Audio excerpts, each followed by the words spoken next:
اسلامی تاریخ ایک وسیع اور جامع موضوع ہے جو اسلام کی ابتدا، پھیلاؤ اور اس کے اثرات پر مشتمل ہے۔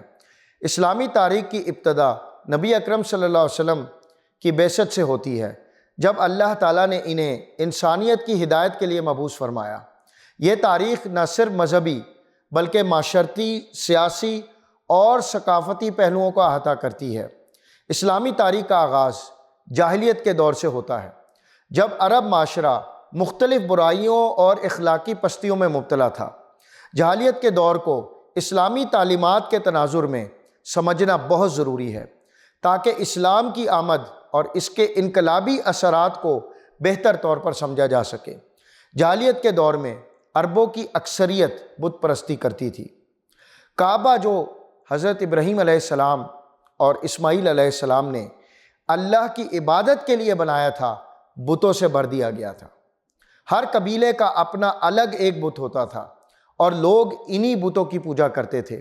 یہ بت پرستی ان کی روحانی پستی اور شرک کا ثبوت تھی۔ جاہلیت کے دور میں قبائلی عصبیت اور جنگیں عام تھیں۔ قبائل کے درمیان معمولی باتوں پر بھی جنگیں چھڑ جایا کرتی تھیں جو سال ہا سال تک چلتی رہتی تھیں۔ ان جنگوں میں بے شمار لوگ ہلاک ہوتے تھے اور معاشرتی عدم استحکام پیدا ہوتا تھا۔ جاہلیت کے دور میں عورتوں کی حالت بہت خراب تھی۔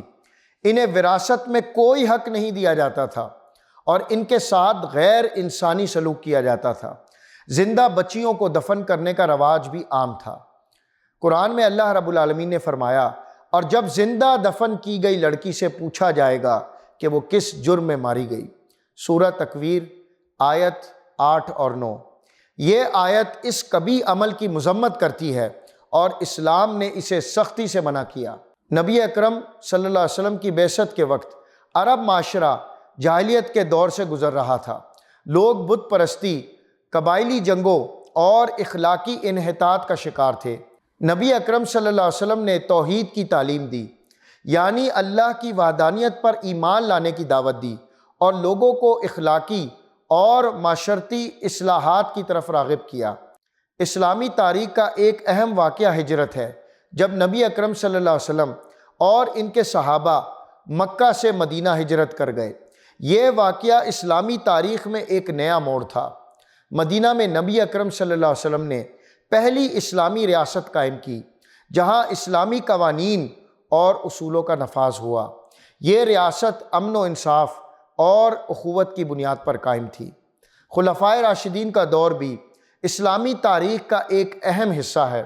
حضرت ابو بکر صدیق، حضرت عمر بن خطاب، عثمان بن عفان اور حضرت علی ابن طالب رضی اللہ عنہما نے اسلام کی تعلیمات کو پھیلانے اور اسلامی ریاست کو مستحکم کرنے میں اہم کردار ادا کیا۔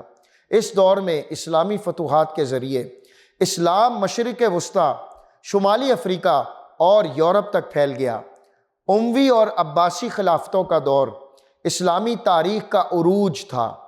اموی خلافت نے دمشق کو دارالحکومت بنایا اور اسلامی سلطنت کو مزید وسعت دی۔ عباسی خلافت نے بغداد کو دارالحکومت بنایا اور علمی، ثقافتی اور معاشرتی ترقیوں کی نئی بلندیوں کو چھوا۔ اس دور میں اسلامی دنیا میں علوم اور فنون کی ترقی ہوئی۔ فلسفہ، طب، ریاضی، فلکیات جیسے علوم میں مسلمان علماء نے قابل ذکر خدمات انجام دی۔ اسلامی تاریخ کا ایک اور اہم واقعہ صلیبی جنگیں ہیں، جن میں مسلمانوں اور عیسائیوں کے درمیان بیت المقدس پر قبضے کے لیے جنگیں ہوئیں۔ صلاح الدین رحمۃ اللہ علیہ کی قیادت میں مسلمانوں نے بیت المقدس کو دوبارہ فتح کیا اور عیسائیوں کے قبضے سے آزاد کرایا۔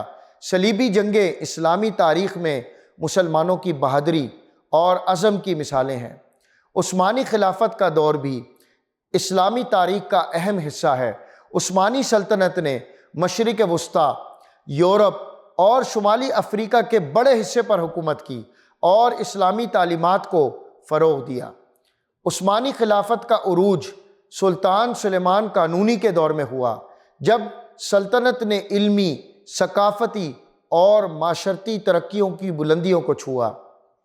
اسلامی تاریخ کے مختلف ادوار میں مسلمانوں نے نہ صرف دینی بلکہ علمی، ثقافتی اور معاشرتی ترقی میں بھی اہم کردار ادا کیا۔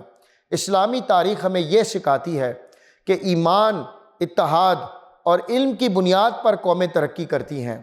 اللہ تعالی ہمیں اسلامی تاریخ سے سبق سیکھنے اور اسلام کی تعلیمات پر عمل کرنے اور اپنی زندگی کو اسلامی اصولوں کے مطابق گزارنے کی توفیق عطا فرمائے۔ آمین یا رب العالمین۔